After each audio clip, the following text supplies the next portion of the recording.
नमस्कार, खास बुलेटिन में आपका स्वागत है और मैं हूं आपके साथ सुमन पाल। खबर लखनऊ से है, जहां पर दिव्य गीता प्रेरणा उत्सव कार्यक्रम में सीएम योगी आदित्यनाथ, आरएसएस प्रमुख मोहन भागवत भी मौजूद रहे हैं।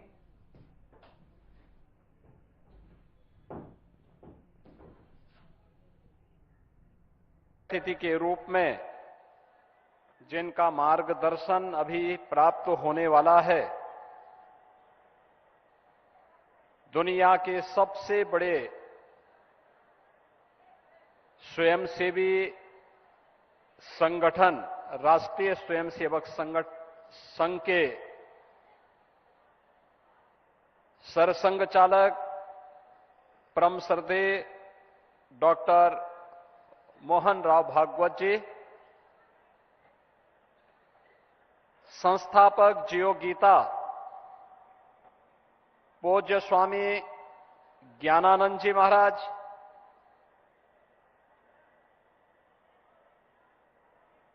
अखिल भारतीय आचार्य महासभा के महासचिव पूज्य स्वामी परमात्मानंद जी महाराज, जगतगुरु रामानुजाचार्य पूज्य स्वामी श्रीधराचार्य जी महाराज, जगतगुरु पूज्य स्वामी संतोषाचार्य सतवा बाबा जी, मंच पर उपस्थित पूज्य संतजन स्वामी धर्मेंद्र दास जी महाराज, स्वामी रामचंद्र दास जी महाराज, स्वामी शशिकांत दास जी महाराज, माननीय श्री रामलाल जी, राज्यसभा के माननीय सदस्य और उत्तर प्रदेश के पूर्व deputy CM doctor Dinesh Sharma ji, पूज्य संतजन और भारी संख्या में दिव्य गीता प्रेरणा महोत्सव के इस कार्यक्रम में उपस्थित सभी भगवत प्रेमी उत्साही बहन और भाइयों, मैं सबसे पहले भगवान श्री कृष्ण की पावन जन्मभूमि और लीला भूमि के प्रदेश उत्तर प्रदेश में दिव्य गीता प्रेरणा महोत्सव के इस आयोजन के लिए आयोजकों को हृदय से धन्यवाद देते हुए परम श्रद्धेय सरसंघ चालक जी का इस महोत्सव में हृदय से स्वागत करता हूं, उनका अभिनंदन करता हूं।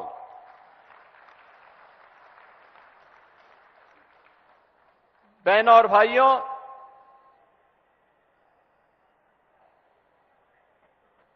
दिव्य गीता प्रेरणा महोत्सव की जब हम बात करते हैं तो श्रीमद् भगवत गीता के 700 श्लोक, जिन्हें हर भारत का धर्मावलंबी, सनातन धर्मावलंबी जीवन का मंत्र मान करके बड़ी पवित्रता के साथ, बड़े आदर भाव के साथ उन्हें आत्मसात करने का प्रयास करता है, वह हम सबके सामने 18 अध्यायों की 700 श्लोकों की श्रीमद् भगवत गीता हर सनातन धर्मावलंबी के सामने आती हुई और एक नई प्रेरणा देती हुई दिखाई देती है। और जैसा यहां पे पूज्य स्वामी परमात्मानंद गिरि जी महाराज ने कहा था, एक धर्म से ही शुरू होता है, अंत में भी उसी मर्म के साथ वह अपना विराम भी लेती है। यानी शुरुआत और अंत को भी जोड़ें तो अपने आप में धर्म मानती है। श्रीमद् भगवत गीता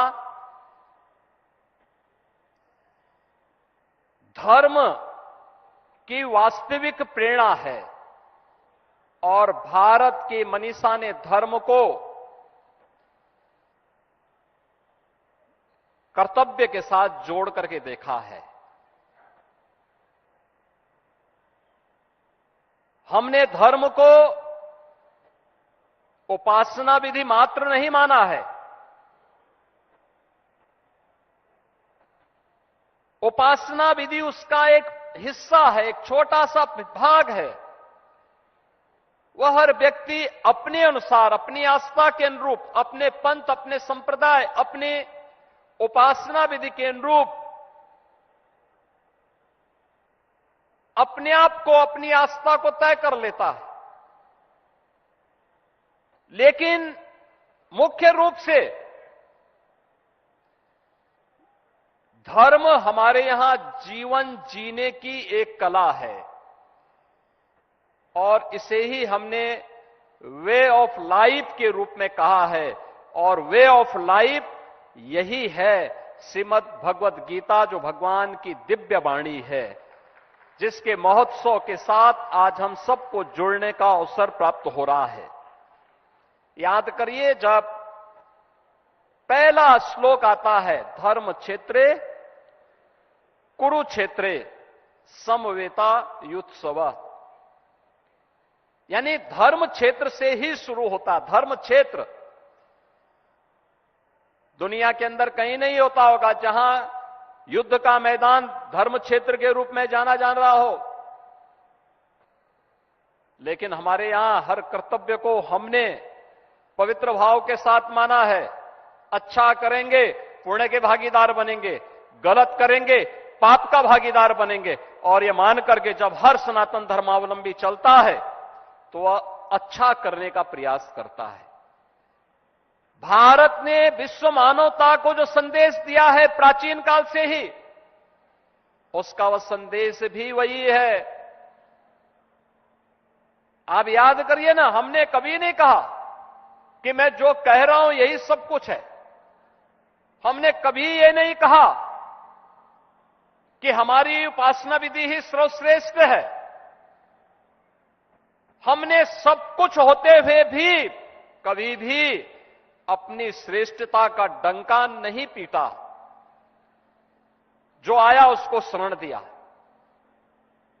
जिसके ऊपर विपत्ति आई उसके साथ खड़े हो गए, जिसके सामने कोई चुनौती आई उसकी चुनौती का सामना करने के लिए सनातन धर्मावलंबी उसके साथ सहयोग के लिए खड़ा हो गया। अन्याय नहीं होना चाहिए, जियो और जीने दो की प्रेरणा अगर किसी ने दी है तो अब भारत की भूमि ने दी है। अयम निज परोवेति गणना लघु चेत साम उदार चरिता नाम, तो वसुधैव कुटुंबकम की प्रेरणा भारत की धरती ने दिया है, दुनिया ने नहीं दिया है। ये भारत की ही धरती देगी। और इसलिए धर्म क्षेत्र को भी हमने, धर्म क्षेत्र अपनी पूरी भारत की धरती को हमने धर्म क्षेत्र माना, तो इसलिए युद्ध का मैदान भी हमारे लिए धर्म क्षेत्र है, कर्तव्यों से जुड़ा हुआ क्षेत्र है। क्योंकि वह धर्म क्षेत्र में जो युद्ध भी लड़ा जा रहा है वह कर्तव्यों के लिए लड़ा जा रहा है। और वही भाव जब सामने आता है, अंत में आप देखते होंगे, अंतिम श्लोक जब आता है, अंत में धृतराष्ट्र पूछ ही पड़ते हैं कि भाई बताओ तो क्या होने जा रहा है इस युद्ध का परिणाम। उसने कहा युद्ध का परिणाम तो पहले से तय है। यत्र योगेश्वर कृष्ण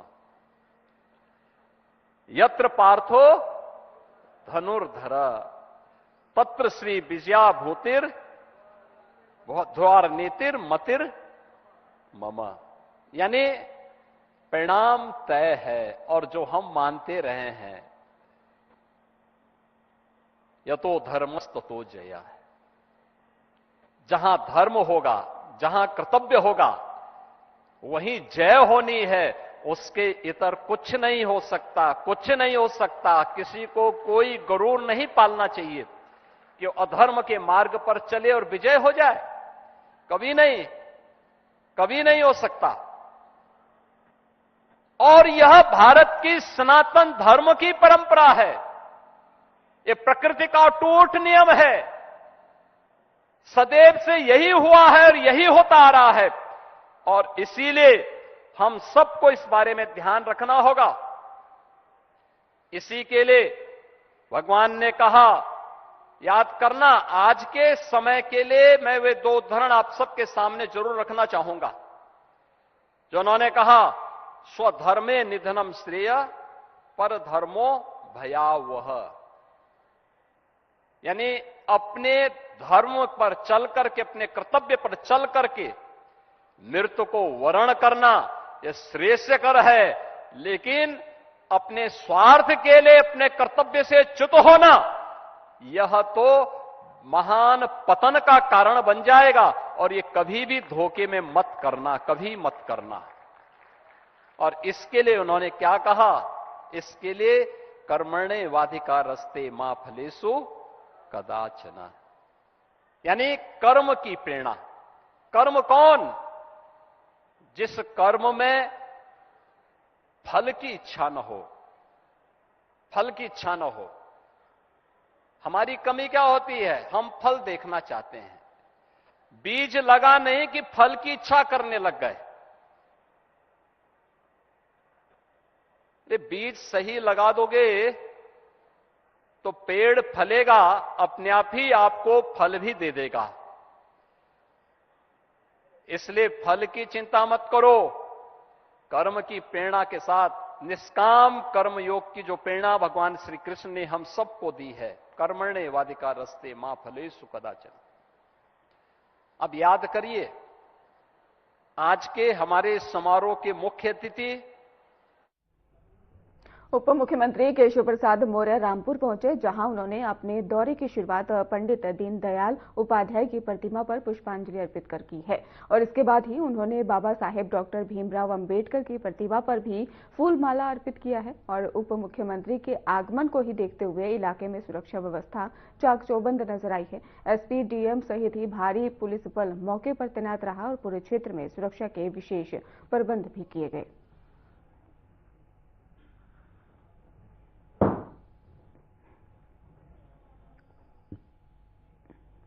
ग्रेटर नोएडा से खबर है, जहां पर एसआईआर पर लापरवाही की बड़ी कार्रवाई की गई है और लापरवाह बीएलओ और इसके साथ ही सुपरवाइजर पर एक्शन नजर आ रहा है। आपको बता दें कि 60 बीएलओ और 7 सुपरवाइजरों पर एफआईआर दर्ज कर दी गई है। अलग अलग थानों में दर्ज कराया गया है मुकदमा और डीएम मेधा रूपम के आदेश के बाद ही मुकदमा दर्ज किया गया है। आदेश देने के बाद भी नहीं हो रहा था काम। तो ग्रेटर नोएडा से खबर है, जहां पर जिला प्रशासन ने सख्ती दिखाई है। मतदाता सूची के विशेष पुनरीक्षक में ही बार बार चेतावनी के बावजूद काम नहीं करने वाले 60 बीएलओ और 7 सुपरवाइजरों के खिलाफ मुकदमा दर्ज किया गया है। जिला प्रशासन ने मतदाता सूचियों के विशेष गहन पुनरीक्षक कार्यक्रम में ही लापरवाही बरत रहे 60 बीएलओ और 7 सुपरवाइजरों के खिलाफ केस दर्ज कराया है। आरोप है कि उच्च अफसरों के बार बार आदेश के बाद भी बीएलओ काम नहीं कर रहे थे और 4 दिसंबर तक ही सभी मतदाताओं का सत्यापन भी कर गणना और इसके साथ ही आपको बता दें कि प्रपत्र भरवाना है। लेकिन काफी समय बीत जाने के बाद ये कार्रवाई नहीं हुई, जिसके बाद बीएलओ काम नहीं कर रहे थे और शुरुआत से ही सभी को नोटिस जारी करने के साथ वेतन रोकने की चेतावनी दी जा रही है। और कई पर कार्रवाई भी हो चुकी है, लेकिन उसके बाद भी बीएलओ और सुपरवाइजर लापरवाही बरत रहे हैं, काम नहीं कर रहे और साथ ही उच्च अफसरों के आदेशों का पालन नहीं कर रहे, जिसके बाद अब एसआईआर पर लापरवाही की बड़ी कार्रवाई की गई है और बीएलओ और सुपरवाइजर पर भी एक्शन लिया गया है।